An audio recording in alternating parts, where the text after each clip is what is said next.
This video has been made exclusively for WonderBaby.org. Enjoy! Do you think visual artists can be blind? Stay tuned to find out.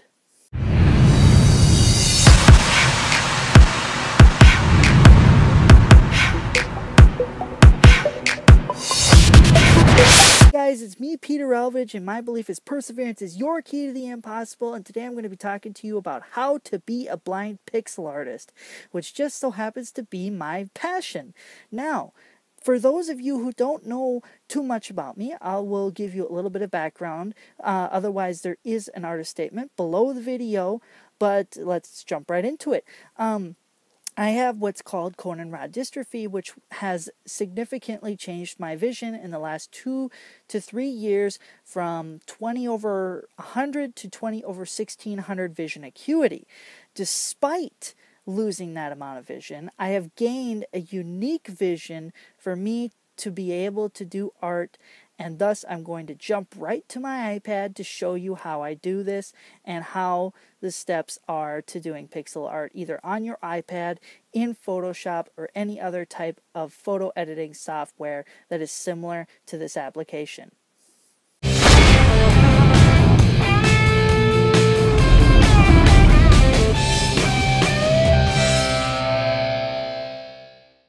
So let me create a new document. You press File, New, and the width and height, just so everyone's well aware, is used by pixels. So the width is by pixels and the height is by pixels. But just for this tutorial, I'm going to do 10 pixels by 10 pixels. So it'll be a rather small square image.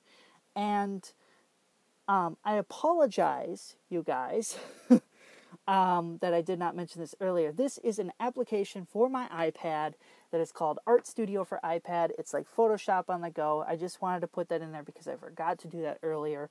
But, okay. So I made it 10 by 10 pixels, right? But you can't see the pixels, right?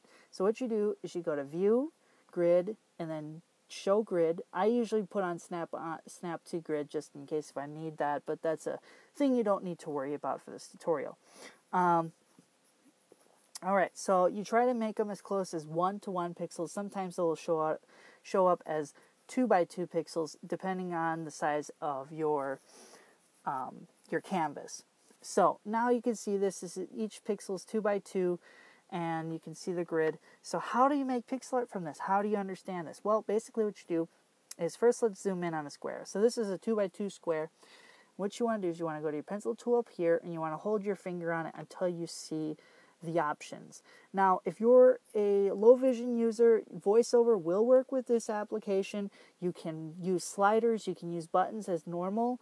The only thing you cannot do is use VoiceOver while you're using, the tool on the canvas. So that is one thing that you might need to figure out how to compensate with. Personally, for me, I'm still able to see at high magnification levels, so I'm able to compensate with using magnification. But otherwise, okay, so basically what you need to do is you need to take the slider and you need to slide it all the way down to 0.5. It's the size slider. I'll slide it a couple times so you can see it. Okay, you want to have it all the way down to 0.5. That's the only slider you need to touch. On the top right, you have to hit the hard edge button. And the reason why you do this is because I'll show you, I'll turn it off, and then I'll show you how, and then I'll do the pencil tool. See how it generally comes in and it affects other squares? You don't want that. What you want, unless this is what you're going for, what you want to do pixel art properly is you want hard edge. And hard edge means that you can click on the square and it's just that one square. Boom, boom, boom. And that's how you do pixel art. Basically, what you do from here is, on the right side, I'll move my color palette around so you can see it. You choose different colors and you can do different things. If you click on the top part where you see the two colors up here, you can choose custom colors. You can put an RGB code and get specific colors, which I do for pixel art because of my grand sized pixel art pieces. I need to keep records of what colors I've used and what colors I haven't used so I can keep things consistent and looking very, very professional. But besides that, that's pretty much how you make pixel art in iPad.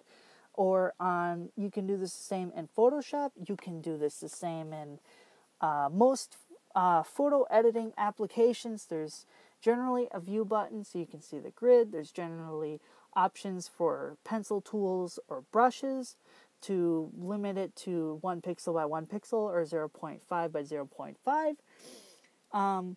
Otherwise, this is pretty much the end of it. From here on out, it's pretty much your imagination as to what you want to create, because really pixel art is a very subjective art form, and I can give you tips on how to do pixel art, but really the imagination comes from within inside you. So I'm going to be right back. I'm going to pop in so you guys can see me, because I want to talk about a couple more things. And yeah, so I'll be back in a moment.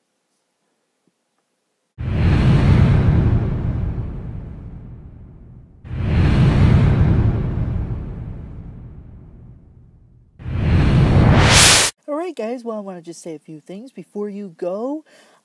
First off, I want to say that I hope you enjoyed watching me talk about how to be a pixel artist and blind, so being a visual artist and being blind.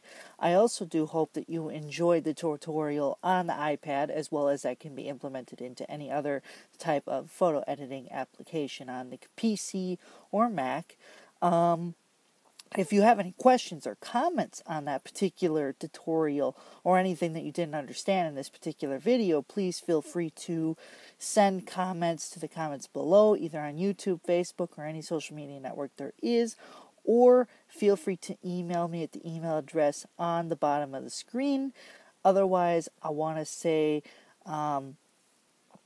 really know that despite if you have challenges, if you have a disability, whatever it is, you can persevere over it, because I know that perseverance is your key to the impossible. Thanks for watching, and have a fantastic day, everybody.